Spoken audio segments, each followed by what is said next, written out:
Hoy vamos a adentrarnos en uno de los momentos, yo diría, más convulsos y fascinantes de toda la historia. Hablamos del fin de una era y, claro, del nacimiento de otra. La gran pregunta es, ¿cómo se transforma el mundo cuando un auténtico gigante, un coloso, cae?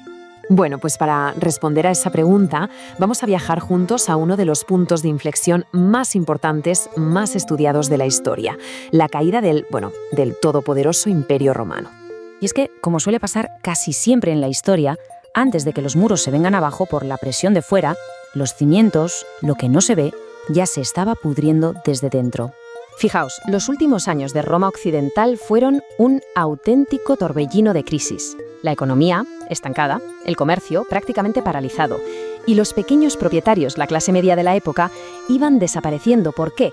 Pues porque eran absorbidos por un sistema que, en esencia, los ataba a la tierra y les quitaba su libertad. Este sistema, que se conoce como el colonato, en la práctica convertía a los agricultores en siervos. Imaginaos la situación: atados a la tierra, sin poder vender lo que producían, empobreciéndose más y más, mientras el Estado les exigía impuestos cada vez más altos. El resentimiento, claro, era una auténtica bomba de relojería social a punto de estallar. Así que, ¿qué tenemos? Pues la tormenta perfecta. Por un lado, un imperio fracturado por dentro, con una población totalmente descontenta. Y por otro, la presión constante, incesante, de pueblos enteros que buscaban un nuevo hogar justo en sus fronteras. El colapso se veía venir.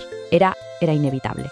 Y el final fue rápido y fue brutal. En menos de un siglo, una serie de golpes demoledores sellaron el destino de Roma para siempre. Pensemos: la derrota en Adrianópolis, el saqueo de la propia ciudad eterna y, finalmente, la deposición del último emperador. El gigante, ahora sí, había caído. Pero ojo, el fin de Roma no fue ni mucho menos el fin de la historia. Todo lo contrario. De las cenizas del imperio empezaron a surgir nuevos reinos, nuevos pueblos que comenzarían a dibujar el mapa de la Europa que, en gran medida, conocemos hoy. Los romanos tenían una palabra para ellos: bárbaros. Era un término un poco genérico, ¿no?, para cualquiera que viviera más allá de sus fronteras. Pero no nos quedemos con la imagen de simples hordas destructoras. No. Eran pueblos enteros en movimiento. Eran, sin saberlo, los futuros arquitectos de un nuevo orden mundial. La pregunta es, ¿por qué se movían? ¿Qué les impulsaba? Pues era una mezcla de muchas cosas, un cóctel bastante complejo. Algunos, por ejemplo, huían de la presión de otros pueblos, como los temibles hunos. Otros, en cambio, se sentían atraídos por la riqueza, por la cultura romana, querían ser parte de ella. Y muchos, y esto es muy irónico, eran antiguos soldados que la propia Roma había contratado.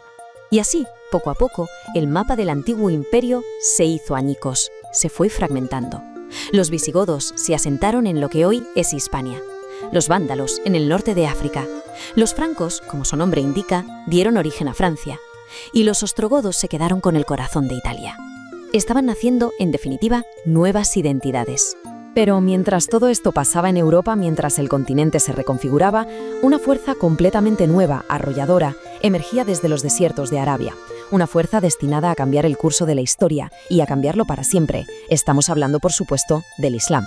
A la muerte del profeta Mahoma, el liderazgo de este imperio naciente, lo que se conoce como el califato, pasó por varias fases. Primero estuvieron los sucesores más inmediatos. Luego llegó la dinastía Omeya, que protagonizó una expansión espectacular. Y finalmente los abasíes, con quienes llegaría una auténtica edad de oro. Con la dinastía Omeya al mando, la expansión fue meteórica. En un tiempo absolutamente récord, crearon un imperio que iba desde las fronteras de la India hasta las costas del Atlántico. Para que nos hagamos una idea, llegó a ser más grande que el propio Imperio Romano en su momento de máximo esplendor. Casi nada. Y aquí llegamos a una fecha clave, el año 732. ¿Qué pasó? Pues que en la famosa batalla de Poitiers, las fuerzas del líder franco Carlos Martel consiguieron frenar el avance musulmán en Europa occidental. Este fue un momento decisivo, un evento que definiría la frontera cultural y religiosa del continente durante siglos. Pero no pensemos que este nuevo poder se construyó solo a base de conquistas, solo con la espada. No. Su legado más duradero, el que llega hasta hoy, se forjó con la pluma, con el astrolabio, con el compás, en una increíble explosión de conocimiento y de arte. Y fue bajo la siguiente dinastía, la Abasí, con su capital en la mítica Bagdad, cuando el mundo islámico se convirtió en el epicentro mundial de todo. De la ciencia, de la filosofía, del comercio, fue sin lugar a dudas una verdadera edad de oro. es que los califas abasíes fueron grandes mecenas, grandes impulsores del saber. En lugares como la famosísima Casa de la Sabiduría de Bagdad, se dedicaron a traducir y a preservar las obras de los grandes pensadores griegos, de Aristóteles, de Platón. Hicieron avances revolucionarios en medicina, en matemáticas y, de hecho, a ellos les debemos el sistema numérico que usamos todos los días. Y quizás no hay ningún lugar que simbolice mejor toda esta era de esplendor que la Alhambra de Granada. Aquí en España, un palacio increíble cuyo nombre, que significa la Fortaleza Roja, esconde una historia de lo más inesperada. Veréis, no es que fuera roja por el color de sus piedras, para nada. Su nombre viene del resplandor rojizo que producían las miles de antorchas que iluminaban a los obreros mientras trabajaban sin descanso día y noche para levantarla. Es una imagen muy poética, ¿verdad? La del esfuerzo humano que hay detrás de tanta belleza.